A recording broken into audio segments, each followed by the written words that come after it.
And finally, we have Sharon Pisani. She is a PhD student in the School of Computing Science here at St. Andrews, talking about the Mediterranean.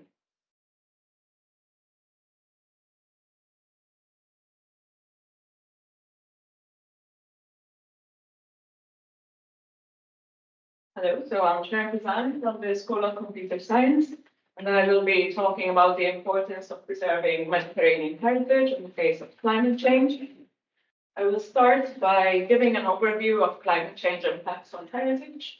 Then I will talk a little bit about how heritage organizations are responding. And finally, I will propose a digital cultural landscape as a way for museums to raise awareness and also capture knowledge from society. The Mediterranean is an important cultural location with many nations surrounding it, and therefore it's a hotbed of cultures. There are 23 countries across Europe, the Middle East, and Africa.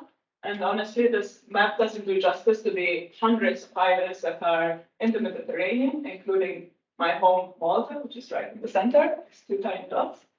Across these, there are also 13 official languages, but many more dialects and regional languages, such as Sardinian and Corsican. The Mediterranean was the seat of many empires, such as the Romans, Phoenicians, Egyptians, and there's a legacy of heritage and knowledge that they and others have left behind. So this is why it's important to preserve that. The population in the Mediterranean is growing. This means there's a growing demand for water, energy, and food. Overdevelopment will result in a 45% carbon dioxide increase by 2040. And the Mediterranean is also a climate change hotspot with increased temperatures. We are expecting 2 to 7 degrees increase by 2100, which is the end of the century. Because of this and often poor planning around development, water availability will be reduced by 2 to 15% for just 2 degrees of warming. Extreme heat waves, droughts, and flash flooding are expected. In fact, even just in Italy, just now, there are torrential rain and floods, which is creating a lot of damage. Warmer and rising sea level also creates destruction on land and under the sea. This affects both the ecological and the cultural side, apart from the biodiversity that is lost by warming seas. There's also the underwater cultural heritage to think about. Because of climate change and globalization, migration occurs between the rural areas and the bigger cities. This results in a homogenized and disappearing cultures and identities, especially with regards to minor languages, which are often replaced by more established ones. The museum role has changed from just exhibiting to raising awareness of these social issues. Exhibitions and programs inspire behavioral change. We don't need to look far. The World Museum in St. Andrews has created exhibitions like Dive In, Protecting Our Oceans, and For Peatland's Sake. It was about peat in Scotland and Peru. And these are the kind of exhibitions that within their product, the program and activities try to inspire change. They inspire visitors and the community to be proactive about issues such as climate change. This is on top of continuing work to safeguard heritage, work which becomes more urgent due to climate impacts. So heritage that is directly impacted by climate change, such as the underwater heritage, also monuments that are eroding quicker. There's a greater demand for preservation work. Museums also set an example by themselves committing to sustainable practices. And the role of heritage organization is important because they inspire, challenge, and stimulate society. Organizations are now making more use of digital technologies as well. This is prevalent in almost all museums in Europe and also beyond. This presentation will look in fact at how digital tools can be used to highlight this relationship between heritage and the environment. Digital tools can be used to create engaging experiences that prompt visitors to action through understanding of the heritage at risk. They can also be used to capture knowledge and enhance personalized learning. Some of the photos in this presentation, by the way, are taken from underwatermalta.org, which is the division responsible for underwater culture and heritage. And they have created an online museum of underwater heritage sites and wrecks in Malta. This is a 3D model of one of the wrecks there.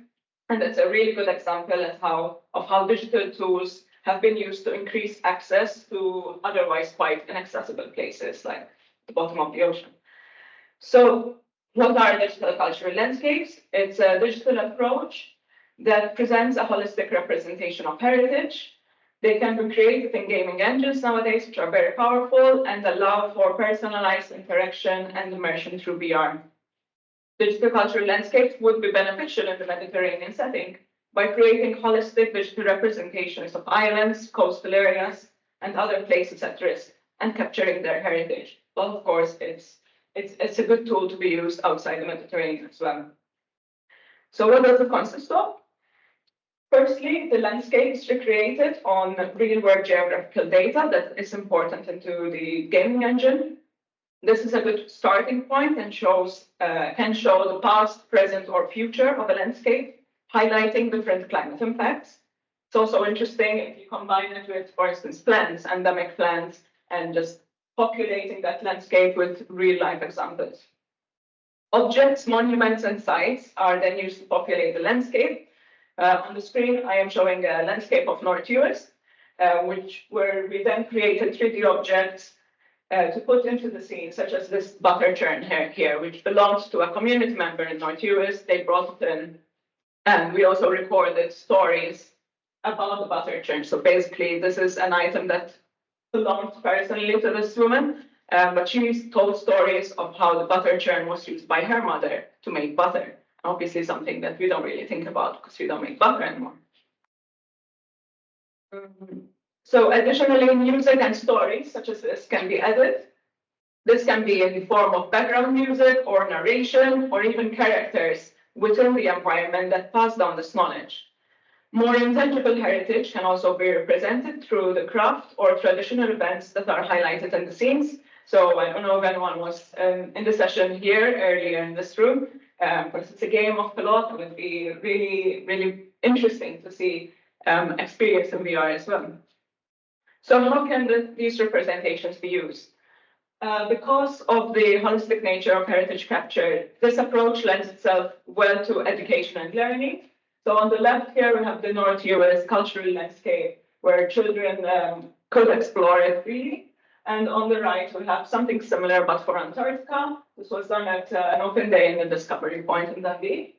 And again, this is a very good way of raising awareness to issues that are happening perhaps in far-off lands, places you might never visit otherwise. It goes beyond just seeing objects in 3D and VR or seeing how a place looks like, but also allows exploration of all heritage associated with the place through the VR. Music, stories, and intangible heritage have great potential to add to this immersiveness. And through this full immersion, we heighten the possibility for learning and for experiencing heritage within a representation of its true context. Separate digital interventions can also be integrated in the cultural landscape to connect more strongly with society. On the left here, we have an interactive map that we created for North US, where basically every little nook and cranny in North US has a name, usually in Gaelic, which is being forgotten.